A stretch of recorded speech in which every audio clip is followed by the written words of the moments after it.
BJP प्रवक्ता सुधांशु त्रिवेदी ने समाचार प्लस से चुनाव को लेकर काफी बातचीत की है और काफी बेबाक तरीके से उन्होंने अपनी बात रखी और यूपी चुनाव से जुड़े तमाम मुद्दों पर हमारे संवाददाता बदी उस्मान ने उनसे काफी सारे सवाल पूछे। उत्तर प्रदेश विधानसभा चुनाव अपने आखिरी पड़ाव पर धीरे धीरे पहुंचता जा रहा है। उत्तर प्रदेश की राजनीति और राजनीतिक हालात पर चर्चा करने के लिए हमारे साथ बीजेपी के प्रवक्ता सुधांशु जी हैं। सुधांशु जी, आपका स्वागत है। चुनाव अपने अंतिम पड़ाव पर है, तमाम राजनीतिक दल बड़े बड़े दावे कर रहे हैं, लेकिन आपके हिसाब से एक प्रवक्ता होने के नाते, एक सूक्ष्म विश्लेषक होने के नाते, आपके हिसाब से यूपी की क्या तस्वीर है? देखिए, उत्तर प्रदेश में एक बदलाव की बयार चल रही है और यह बदलाव आमूलचूल बदलाव के लिए है, क्योंकि पिछले 15 वर्षों में सिर्फ उत्तर प्रदेश में ही सपा बसपा का शासन नहीं रहा है, बल्कि केंद्र में भी 10 वर्षों तक कांग्रेस नेतृत्व की यूपीए सरकार को इन दोनों पार्टियों ने लिखित समर्थन दे रखा था। तो वास्तविक बदलाव, आमूलचूल बदलाव तभी हो सकता है जब भारतीय जनता पार्टी उत्तर प्रदेश में दोबारा सत्ता में वापसी हो 15 वर्ष के बाद।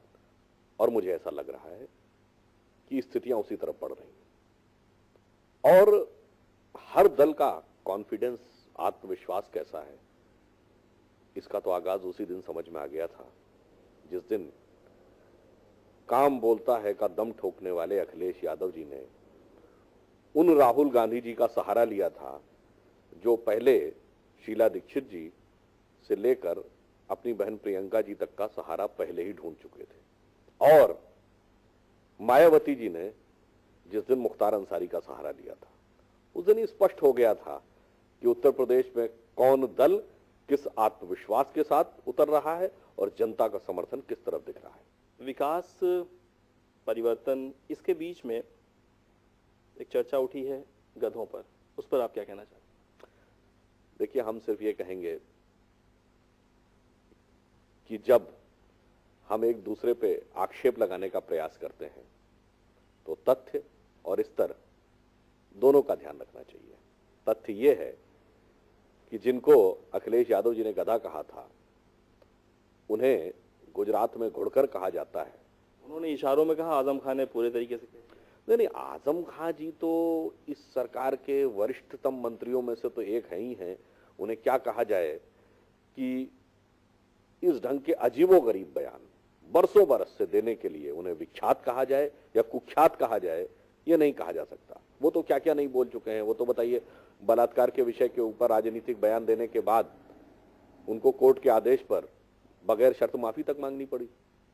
तो इसलिए उनके बयान पर क्या टिप्पणी कीजिए। हाँ, इसमें जरूर ये बात है कि यह विषय पता होना चाहिए कि यूपीए सरकार ने तो उन्हीं गधों के ऊपर डाक टिकट जारी किया था। तो बेहतर होगा कि अखिलेश जी सवाल राहुल गांधी से पूछे और तब जवाब दे तो ज्यादा बेहतर होगा। अच्छा, अब गधे पे कसाब भी सवार हो गया है। अच्छा, कसाब को ढूंढा है अध्यक्ष जी ने, लेकिन उसको अब लिए फिर रहे हैं अखिलेश यादव और मायावती जी भी, वो भी इस पे जो है काफी गर्म हो रही हैं। देखिए, वो एक प्रकार के संक्षिप्त विवरण, जिसे अंग्रेजी में एब्रिविएशन कहते हैं, उसके हिसाब से उनका का से कांग्रेस और सा से सपा और बा से बसपा। अब कसाब जोड़ने से उनको कहीं ना कहीं एक आतंकवादी से संबंध नजर आता है। तो मैं ये कहना चाहूंगा कि इसमें कहीं कोई शंका है क्या?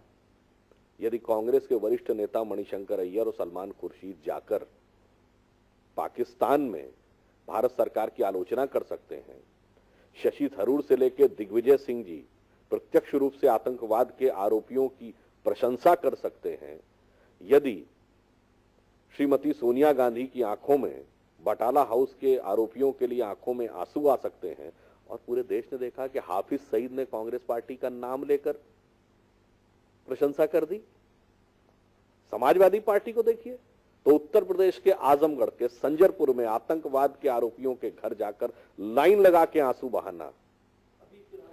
तो अगर आप देखें तो आतंकवाद के साथ तो इन लोगों का चोली दामन का साथ है, तो फिर जो है उसको तरफ अगर आपको इशारा भी लगा तो आप क्यों इतना भड़क गए? ये तो आपकी करनी में दिखाई पड़ रहा है, तो कथनी से परहेज क्यों?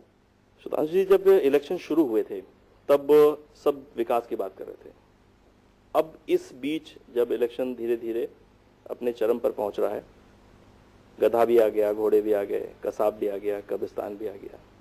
आखिर ये मिड चुनाव में ही क्यों हो रहा है, ये जनता जानना चाहती है उत्तर प्रदेश की। देखिए, वास्तविकता ये है कि जब हमारे विपक्षी दल तथ्यों के आधार पर हमारा सामना नहीं कर सकते तो इस प्रकार की चीजों के ऊपर उतर आते हैं। मैं उदाहरण के साथ कहता हूं, तमाम आंकड़ों को लेकर सब दल अपना अलग अलग नजरिया रखेंगे, किंतु परंतु करेंगे, तर्क वितर्क करेंगे, पर मैं एक बात सिर्फ कहता हूं, जब से श्री नरेंद्र मोदी के नेतृत्व में भारतीय जनता पार्टी की केंद्र में सरकार आई है, क्या यह सच नहीं है कि आज विकास की दर महंगाई की दर से कहीं ऊपर है? यानी महंगाई की दर विकास की दर से नीचे है, और पिछली सरकार में महंगाई की दर विकास की दर से ऊपर थी। इसमें तो कहीं कोई किंतु परंतु नहीं है। अभी हाल ही में विश्व के 20 आर्थिक दृष्टि से सबसे शक्तिशाली देश G20 की इन्वेस्टर्स गिल्ड की रिपोर्ट आई है, जिसमें कहा है कि नोटबंदी के चलते हुए यद्यपि इन 1 या 2 तिमाही में भारत की विकास की दर गिरी है, परंतु इसी वर्ष भारत विश्व की सबसे तेजी से बढ़ती हुई अर्थव्यवस्था होगा G20 में। इसमें कहीं कोई संशय है क्या? एक दूसरा उदाहरण, उत्तर प्रदेश में कृषि विकास की दर कितनी है? 2.9%। बगल में मध्य प्रदेश है, जहां हमें लंबे समय शासन करने का मौका मिला, वहां विकास की दर कितनी है? 19% लगातार कई वर्षों से। जबकि भौगोलिक दृष्टि से यदि देखा जाए तो उत्तर प्रदेश में कृषि के लिए ज्यादा अनुकूल बेहतर स्थितियां हैं मध्य प्रदेश के मुकाबले, और फिर भी यह नहीं है। राम जन्मभूमि पर पूछना चाहता हूँ कि राम जन्मभूमि को आप लोग कहते हैं कि ये कोई हमारा चुनावी मुद्दा नहीं है, इसका हम संवैधानिक समाधान निकालेंगे, लेकिन मिड इलेक्शन में राम जन्मभूमि की बात भी होने लगती है। आखिर ये राजनीति का कौन सा हिस्सा है? देखिए, हमारी बहुत स्पष्ट और दृढ़ मान्यता है कि श्री राम जन्मभूमि का विषय भारत की सांस्कृतिक एकता और पहचान का विषय है, राष्ट्रीय अस्मिता का विषय। इसे हम कतई सांप्रदायिक मुद्दा नहीं मानते। और यह विषय इसीलिए 1989 के चुनाव से लेकर, लोकसभा चुनाव से लेकर 2014 तक सदैव हमारे घोषणा पत्र में रहा है। इसलिए हमने इस विषय को कभी भी छोड़ा नहीं है। दुर्भाग्य यह है कि जो लोग इसे सांप्रदायिक नजरिए से देखते हैं, मैं उनसे पूछना चाहता हूं, अभी आप लोगों ने कुछ महीने पहले देखा होगा, थाईलैंड जो कि बुद्धिस्ट कंट्री है, वहां के राजा की डेथ हुई थी। क्या नाम था उनका? Bhumibol Adulyadej, king Rama the 4th, Rama the 9th। बताइए, दक्षिण कोरिया का राजवंश अपने को भगवान राम से कनेक्टेड मानता है। बताइए, इंडोनेशिया जो वर्ल्ड का सबसे बड़ा मुस्लिम कंट्री है, वहां के नेशनल ब्रॉडकास्टर पर प्रतिदिन रामायण का प्रसारण होता है। पश्चिमी देशों में हरे रामा हरे कृष्णा मूवमेंट पिछले 30-40 साल से चला, किसी को उसमें समस्या नहीं है। और इसीलिए शायद जब यह राष्ट्र स्वतंत्र हो रहा था तो स्वतंत्रता आंदोलन का नेतृत्व करते हुए राष्ट्रपिता महात्मा गांधी ने अपना राजनैतिक दर्शन, पॉलिटिकल विजन क्या दिया था? राम राज्य। तो बताइए, इसमें कहां सांप्रदायिकता है? मगर फिर भी अपने निहित राजनीतिक स्वार्थ में उसमें सांप्रदायिकता देखने का प्रयास करना, राजनीति यहां से शुरू हुई। अभी 2014 में इलेक्शन हुए लोकसभा चुनाव के, यूपी की बात करें सिर्फ, तो 2 राजनीतिक परिवारों को छोड़ करके बाकी पूरे यूपी में क्लीन स्वीप हो गया, पूरा मोदीमय हो गया उत्तर प्रदेश। अब इस विधानसभा चुनाव में क्या एक बार फिर से बीजेपी की साख दांव पर है? देखिए, मैंने आपसे कहा कि उत्तर प्रदेश ने सबसे बड़ी भूमिका निभाई थी, जिसकी वजह से केंद्र में भाजपा की स्पष्ट बहुमत की सरकार आई। और उत्तर प्रदेश वह प्रदेश है जिसने भारत के इतिहास में जब जब बड़े बड़े परिवर्तन हुए हैं तो सिर्फ महत्वपूर्ण भूमिका नहीं निभाई है, बल्कि अग्रणी भूमिका निभाई है।